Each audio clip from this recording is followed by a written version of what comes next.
Edward is the same colour as Thomas and the same size as James. He can pull carriages and push trucks.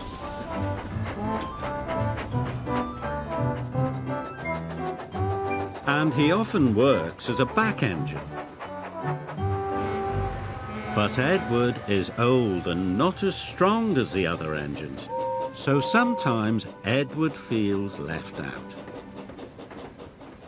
The Duke and Duchess of Boxford came to visit their new summer house. They came on their own private engine called Spencer. Spencer is big and silver and very fast. When Spencer pulled into Knapford, his driver had exciting news for him. "You have beaten Gordon's record," he said. "Of course," boasted Spencer. "I'm faster and finer than all the engines on Sodor put together." The Fat Controller's engines were very cross. "Spencer's just a big silver show-off," sniffed Gordon, and everyone agreed. The Fat Controller spoke to the engines. "Spencer will take the Duke and Duchess to their summer house. Another engine will take their furniture." The Fat Controller's engines saw the chance for a race. "Please, sir," said Thomas, Percy, Gordon and James, all together. "May I go?" "You all have other work to do," boomed the Fat Controller. "Edward will take the furniture." James and Gordon groaned. "Fancy sending a back engine to do an express engine's job," sniffed Gordon. "He'll lose the race and let the old railway down," said James. Thomas and Percy were cross. Edward was their friend. "Spencer has a bigger boiler," said Thomas, "but that just means more hot air." "And on his steam he can beat a pouty puffer any day," added Percy. Edward set off, slow and steady. "Will do my best, will do my best," he puffed.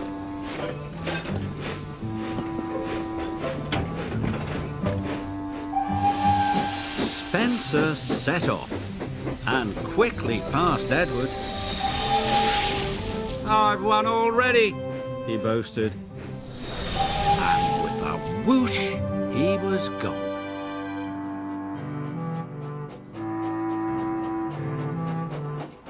Edward came to the bottom of a steep hill. The freight was heavy and he felt very tired.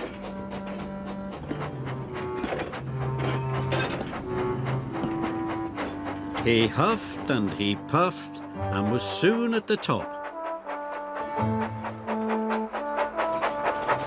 He could see Spencer in the distance and set chase at once. Edward raced down the hill. Spencer stopped at Wellsworth Station. The Duke and Duchess wanted to buy some tea and cakes from the refreshment lady. Edward teetered into view. "Hurry up, old boy," laughed Spencer. "Can't have you finishing too far behind me." Edward wished he could have a rest too. But the station master and the porters had heard about the race. "Hooray for Edward!" they cheered. Edward picked up steam and proudly puffed past Spencer. But then the Duke and Duchess finished their tea, and Spencer was off in a flash. He roared past Edward. "Fastest and best, fastest and best," he chirruped. Edward was nearly out of puff. The furniture felt heavier than ever.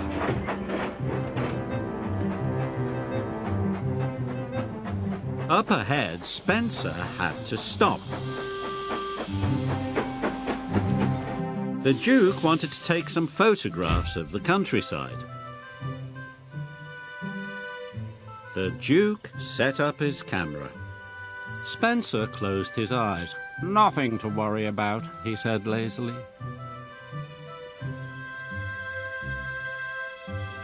Gordon was returning to Brendam Docks. He passed Spencer and knew Edward must be losing the race.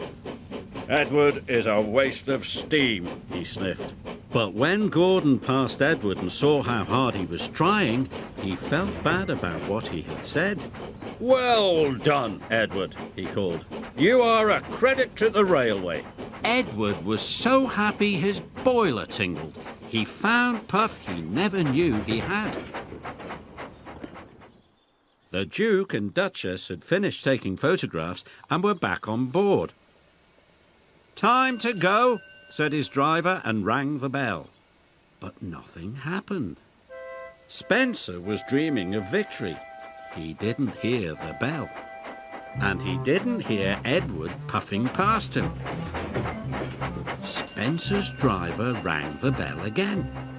When Spencer finally opened his eyes, he could see Edward heading towards the summer house. Nearly there, he gasped. Spencer took off as fast as he could. But as he reached the siding, his driver ordered him to slow down. "These are old tracks and you are a very heavy engine," he said. "You must go slowly." Spencer had no choice. He had to slow down. And he trundled slowly down the siding. With every click and every clack, he knew that he had lost the race. Edward puffed towards the summer house. "I've won," he gasped. "I did it." Edward felt like a really useful engine. "Hooray! I've won!" he cheered loudly. Edward felt like the pride of the Sodor Railway. And he was right.